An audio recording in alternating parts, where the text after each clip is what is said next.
నమస్తే. Next gen astro వాళ్ళకి నా ఒక నమస్కారము. సో ఏంటంటే ఈ జ్యోతిష్యంలో వచ్చేసి చాలా మోసాలు జరుగుతున్నాయండి. ఇప్పుడు మీరు చాలామంది మనకు ఒక సమస్యలు ఉంటాయి. మీరు రుద్రాక్ష పెట్టుకోండి, జెమ్ స్టోన్స్ పెట్టుకోండి, న్యూమరాలజీ ప్రకారం మీ మొబైల్ నెంబర్ చేంజ్ చేసుకోండి అని చెబుతారు. చాలామంది మీరు ఈ ఒక వెహికల్ నెంబర్ చేంజ్ చేయండి అంటారు. పెద్ద పెద్ద పూజలు, హోమాలు ఇవన్నీ జ్యోతిష్యంలో ఉన్నాయా అంటే ఖచ్చితంగా లేవు. జ్యోతిష్యంలో ఉన్న రెమెడీస్ అంటే మనం బృహత్పరాశర హోరాశాస్త్రంలో ఉన్న రెమెడీసే చేయాలి. ఆ పరిష్కారాలు ఏంటంటే మంత్రజపాలు, దానాలు మాత్రమే. సో మీరు మంత్రజపాలు అది మీరే చేసుకోవచ్చు. ఇక మీకు మంత్రాలు దొరుకుతాయి. ఆ మంత్రాన్ని సరిగ్గా మీరు ఒక డెడికేటెడ్ అయి చేస్తే ఎలాంటి సమస్య నుంచి బయటికి రావచ్చు. కానీ అన్ని సమస్యల నుంచి మనం బయటికి రాలేము. జాతకములో కొన్ని సమస్యల్ని మనం సాల్వ్ చేసుకోవచ్చు, కొన్ని సమస్యల్ని మనము అక్సెప్ట్ చేసుకోవాలి. ఇది నా జీవితం అనేసి. ఇది ఎలా అంటే ఇప్పుడు నిజమైన జ్యోతిష శాస్త్రం ఏం చెబుతుందంటే ఇప్పుడు మనం చాలామంది జ్యోతిషం మీద నమ్మకం పోగొట్టుకోవడానికి కారణం ఏంటంటే చాలామంది జ్యోతిషులు చెప్పింది నిజం కాదని. ఇది ఎందుకు నిజం కాదంటే ఒకటి వాళ్ళ బర్త్ టైంని ఈ జ్యోతిషులు చూడరు. డైరెక్ట్గా డేట్ ఆఫ్ బర్త్ కొట్టి కంప్యూటర్లో ఉన్న రాశిఫలం చెప్పేస్తారు. అసలు మీ బర్త్ టైం సరిగ్గా ఉందా లేదని చెక్ చేయడానికి బర్త్ టైం రెక్టిఫికేషన్ ఫస్ట్ చేయాలి.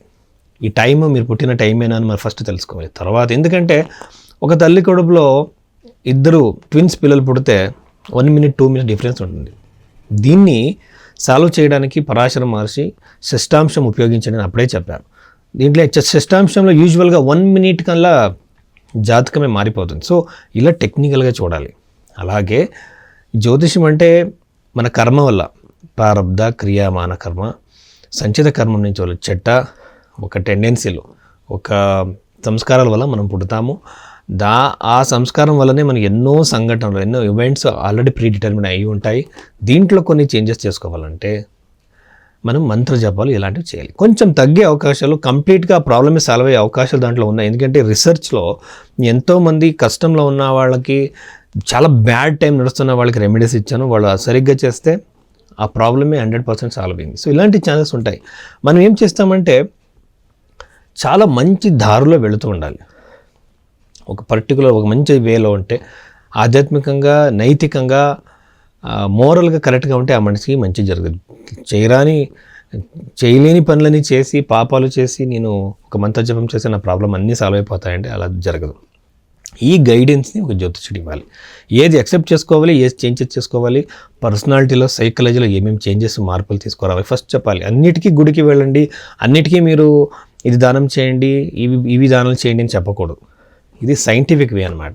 అలాగే జాతకమును కూడా సైంటిఫిక్గా చూడాలి.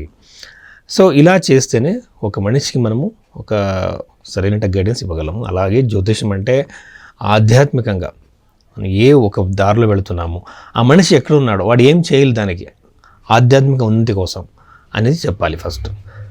దానికోసమే జ్యోతిషం ఉందన్నమాట. సో పరవిద్య, అపరవిద్య అంటారు. సో ఇలాగా జ్యోతిషం మనం తెలుసుకోవాలి. సో ఇక్కడ కనబడుతున్న నంబర్కి మీరు కాల్ చేస్తే ఆ నంబర్లో మీకు మీ జాతకంని సరిగ్గా విశ్లేషణ చేసి నేను మీకు చెప్తాను. కానీ దానికి టైం పడుతుంది. సో ఆ డీటెయిల్ అనాలిసిస్ కోసం మీరు కన్సల్టేషన్ తీసుకోవచ్చు. వృశ్చిక రాశి పుట్టిన వాళ్ళకి చాలా ఇంపార్టెంట్గా చూడటం అయితే ఈ వృశ్చిక రాశిలో చంద్రగ్రహము నీచమవుతుంది అన్నమాట. నేను ఇక్కడ ఏం చేస్తున్నానంటే ఫలదీపికంలో రాసిన పద్ధతుల్ని, ఆ ప్రిన్సిపల్స్ని ఇక్కడ అప్లై చేస్తున్నాను అనమాట రాశి ఫలానికి. చాలామంది ఏం చేస్తారంటే ఆ పూజ ఈ పూజ అంటారు, ఇది దానం చేయండి అది దానం చేయండి అంటారు. అలాగే ఈ నంబరు వాడండి, ఈ నంబర్ వెహికల్ తీసుకోండి, ఈ నంబర్ రాయండి, చేతుల మీద రాసుకోండి అంటారు. ఇవన్నీ ఏ గ్రంథంలో కూడా రాయలేదు. ఫలదీపికాల గ్రంథంలో రాసిన విషయాల గురించి జ్యోతిష్యులు ఎంతోమంది మాట్లాడారు దాని గురించి.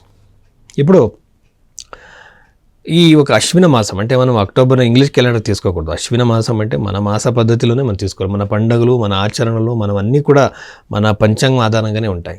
సో దాన్ని మనం ఫాలో చేయడం అయితే ఈ ఒక వృశ్చిక రాశిలో చంద్రుడు నీచమవుతాడు కాబట్టి వాళ్ళకి యూజువల్గానే మెంటలీగా ఇవి ఫ్లక్చువేషన్స్, మూడ్ స్వింగ్స్, డిప్రెషన్ ఇవన్నీ చాలా ఎక్కువగా ఉండే అవకాశాలు ఉంటాయి. ఎస్పెషలీ చంద్రగ్రహం అక్కడ ఉంటాడో వేరే మాలిఫిక్ ప్లానెట్ ఏమన్నా గ్రహం చూస్తే యూజువల్గానే వాళ్ళు మానసికంగా చాలా ఆందోళన పడే అవకాశాలు ఉంటాయి. ఇది సైంటిఫిక్గా మీరు 1000 జాతకాలు చూసినా అక్కడ అదే కాంబినేషన్ ఉంటుంది. వాళ్ళ మనస్తత్వం అలాగే ఉంటుంది. ఇప్పుడు మనం ఈజీగా తెలుసుకోవచ్చు. నేను ఏం చేస్తానంటే ఎవరైనా రుచిక రాశి రుచిక లగ్నంలో పుట్టిన వాళ్ళు వస్తే వాళ్ళ చేతులు చూస్తాను. ఒకసారి చాలా లైన్స్ ఉంటాయి, 100% చంద్రుడు అఫ్లిక్ట్ అయ్యాడు అనమాట. సో వీళ్ళు చాలా ధ్యానం చేయాలి, ప్రాణాయామం చేయాలి, మనస్సుని కంట్రోల్గా పెట్టుకోవాలి. మీరు చంద్ర జపం కూడా చేయాలి, చాలా మంచిది. ఆ ప్లానెట్ ఎనర్జైజ్ అవుతుంది. ఇక్కడ మ్యారేజ్కి సంబంధించినట్టు అంత మంచిది కాదు. పెళ్ళిని కొంచెం డిలే అయ్యే అవకాశాలు, వచ్చిన సంబంధాలు తిరిగి వెళ్ళిపోయే అవకాశాలు ఎక్కువగా ఉంటాయన్నమాట ఈ ఒక రుచిక రాశిలో పుట్టిన వాళ్ళకి. అలాగే ఫైనాన్షియల్గా మీరు ఇన్వెస్ట్మెంట్ చేయడానికి కూడా అంత మంచిది కాదు. అలాగే ఇంకోటి ఏంటంటే 10వ ఇంట్లో కేతు ఉండడం కూడా మీకు కెరియర్లో ఇష్యూస్, ప్రోగ్రెస్ ఉండదు. అలాగే ఏమవుతుందంటే వాళ్ళకి కెరియర్లో వచ్చిన ప్రమోషన్ ఒక్కొక్కసారి రాదు, ప్రోగ్రెస్ రాదు.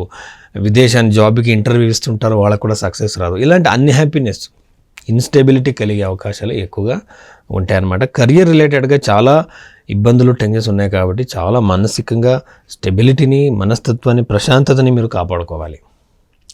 ఇంకా మనం పంచమ భావంలో శని ఉండడం వల్ల సంతానాన్ని ప్రయత్నిస్తున్న దంపతులకి అంత మంచిది కాదు. ఇది కూడా అంత హెల్ప్ఫుల్గా ఉండదు. అలాగే చతుర్థ భావంలో రాహు ఉండడం వల్ల కూడా తల్లితో గొడవలు, ఇంట్లో గొడవలు, అనవసరంగా ఏదేదో విషయానికి, చిన్న చిన్న విషయాలకి మిస్అండర్స్టాండింగ్లు, గొడవలు జరిగే అవకాశాలు ఎక్కువగా ఉంటాయి. అలాగే ఇంకొక విషయం ఏమిటంటే చంద్రగ్రహం వచ్చేసి ఫస్ట్ వచ్చి రాహు, తర్వాత శనిని దాటుకో వెళ్ళాలి. ఇవన్నీ మానసికంగా టెన్షన్ ఉంటాయి.